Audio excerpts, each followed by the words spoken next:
সিকিম, যা আমাদের ভারতের উত্তরে এক ছোট রাজ্য আছে, কিন্তু ওই জায়গাগুলি খুবই সুন্দর ও ভালো ভালো দৃশ্য আছে। কল্পনা করা যায় একদিকে তুষারাবৃত হিমালয়, যাহা খুবই সুন্দর এবং মনোমুগ্ধকর, দ্বিতীয়টি টি গার্ডেন ও সুন্দর ফুলের বাগান এবং বুদ্ধ মন্দির, ও মাঝখানে তিস্তা নদীর সৌন্দর্য আপনাকে এক অনাবিল আনন্দের বন্যা বইয়ে দেবে। আমি সিকিম রাজ্যের কথা বলছি, যেখানে ছাঙ্গু লেক আরো আকস্মিত করে দেবে আপনাদের। মনের মধ্যে আসবে এক কঠিন ঠান্ডা আর দুরূহ যাত্রা, যেন কোনো গায়েই লাগে না। বাচ্চা ছেলে মেয়ে যদি সঙ্গে থাকে তাহলে অবশ্যই নাথুলা পাস খুবই উপযোগ্য, কিন্তু 5 বছরের নিচে বাচ্চা নিয়ে কখনোই যাবেন না। চলুন, এই ভিডিওতে আমি সবকিছু আপনাদের বর্ণনা করে দিচ্ছি। আপনারা যদি সিকিম রাজ্যে যেতে চান তাহলে এই সব জায়গা সম্পর্কে আগে জানা থাকলে আপনাদের খুবই ভালো হবে। তো যাই হোক, আপনাদের যদি ভালো লাগে ভিডিওটি, আমার চ্যানেলটি অবশ্যই লাইক ও সাবস্ক্রাইব করে পাশে থাকবেন, তাতে আমি যখনই ভিডিও ছাড়বো আপনারা সঙ্গে সঙ্গে নোটিফিকেশন পাবেন এবং আমিও মোটিভেশন পাবো নতুন নতুন ভিডিও বানানোর জন্য। তো এখন আমি জানাতে চলেছি যে আপনাদের সর্বপ্রথম সিকিম যাওয়ার জন্য সবথেকে ভালো সময় কোনটি হবে। ওইখানে যাওয়ার জন্য পিক আপ টাইম হলো মার্চ টু মে আর অক্টোবর টু ডিসেম্বর। সব থেকে বেশি ভ্রমণার্থী এই সময় দেখা যায়, যা জুন থেকে আগস্ট পর্যন্ত বর্ষা পড়ে, ফলে ওই সময় যাওয়া খুবই বিপজ্জনক। কিন্তু ওই সময় রাস্তাঘাট খুবই বিপদসংকুল। ডিসেম্বর টু ফেব্রুয়ারি শীতকালীন বরফের জন্য বেশিরভাগ সাইডই বন্ধ থাকে। এই হোটেল খরচ খুবই কম হয়, কিন্তু আপনাদের দর্শনীয় জায়গা থেকে মুখ ফিরিয়ে নিতে হয়। এইখান থেকেই আমি আমার ভিডিওর পার্ট 1 শুরু করছি। প্রথমেই আমি কভার করছি গ্যাংটক, নাথুলা পাস, ছাঙ্গু লেক, নামচি, তেমি, রাবাংলা ইত্যাদি। East south West Sikkim cover করছি। সাউথ ওয়েস্ট সিকিমটাই বেশিরভাগ ভ্রমণার্থী দেখে, কারণ মানুষের কাছে বেশি সময় থাকে না। শীতকালীন সময় স্নোফলিংয়ের কারণে নাথুলা পাস, ছাঙ্গু লেক এগুলি বন্ধ থাকে।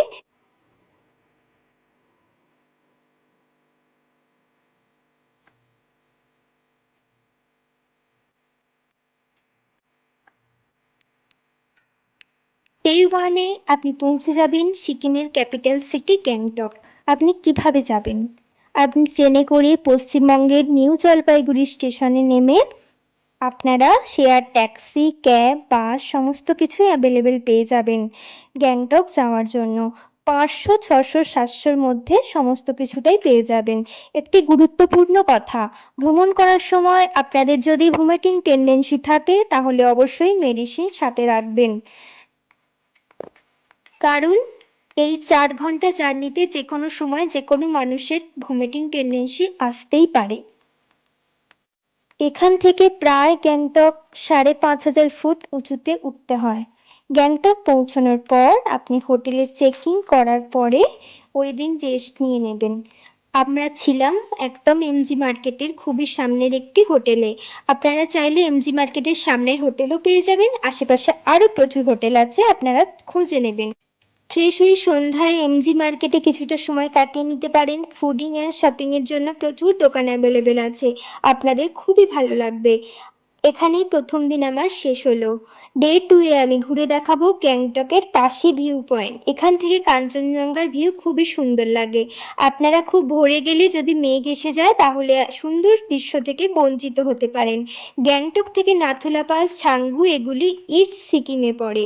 পাশে ভিউ পয়েন্ট থেকে যেতে পারবে ছাঙ্গু লেক, বাবা হরভজন সিংজি মন্দির, নাথুলা পাস ইত্যাদি।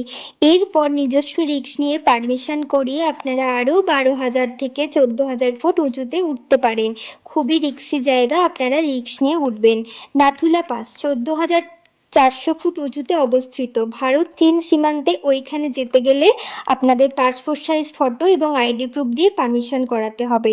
ওখানে প্রচুর স্নোফলিং হয়, ঠান্ডা প্রচুর, প্রচণ্ড হাওয়া দেওয়ার ফলে স্কিন প্রচুর শুষ্ক হয়ে যায়। যে বিল্ডিংটা আপনারা দেখছেন ওটা চীনের বর্ডার, এদিকে আমাদের প্রিয় ভারতবর্ষ, মাঝখানে যে ওয়্যার আছে ওটাই বর্ডার। বর্ডারে কিছুক্ষণ থাকার পর আপনি যাবেন বাবা হরভজন সিংজির মন্দিরে, যিনি ভারতের একজন সৈনিক ছিলেন। ওনার পোস্টিং ছিল 1966 সালে নাথুলা পাসে। 2 বছর বাদে 1968 সালে একদিন ওনার ডিউটির সময় শৈত্যপ্রবাহ চলতে থাকে এবং একটি পাথর থেকে উনি প্রায় 2 কিলোমিটার নিচে পড়ে যান। ওই সময় প্রচুর বরফ পড়তে থাকে এবং বডিটা ঢাকা পড়ে যায়। উনি ওনার এক সাথীকে স্বপ্নে এসে বলে দেন ওনার বডি কোথায় পড়ে আছে, এবং খোঁজার ফলে ওনার রাইফেল এবং ওনার পোশাক ওখানেই পাওয়া যায়। আজও পর্যন্ত এটাই মানা হয় বাবা হরভজন সিং আজও বর্ডারে ডিউটি করছেন এবং 70 আচরণবিধি তিনি ওনার সাথীদের অগ্রিম জানিয়ে দেন। মন্দির থেকে ফেরার পথে আপনারা দাঁড়িয়ে যান ছাঙ্গু লেক। এইখানে লেকটি ভীষণই সুন্দর, শীতকালে এটি পুরোই বরফে ঢাকা থাকে। আমরা নভেম্বরে গিয়েছিলাম বলে পাহাড়ের বুকে বরফ দেখেছি, কিন্তু রাস্তাঘাট খুবই মসৃণ ছিল। এই সময় বরফ পাবেন না, কিন্তু জানুয়ারি টু মার্চ ওইখানে পুরোই বরফে ঢাকা।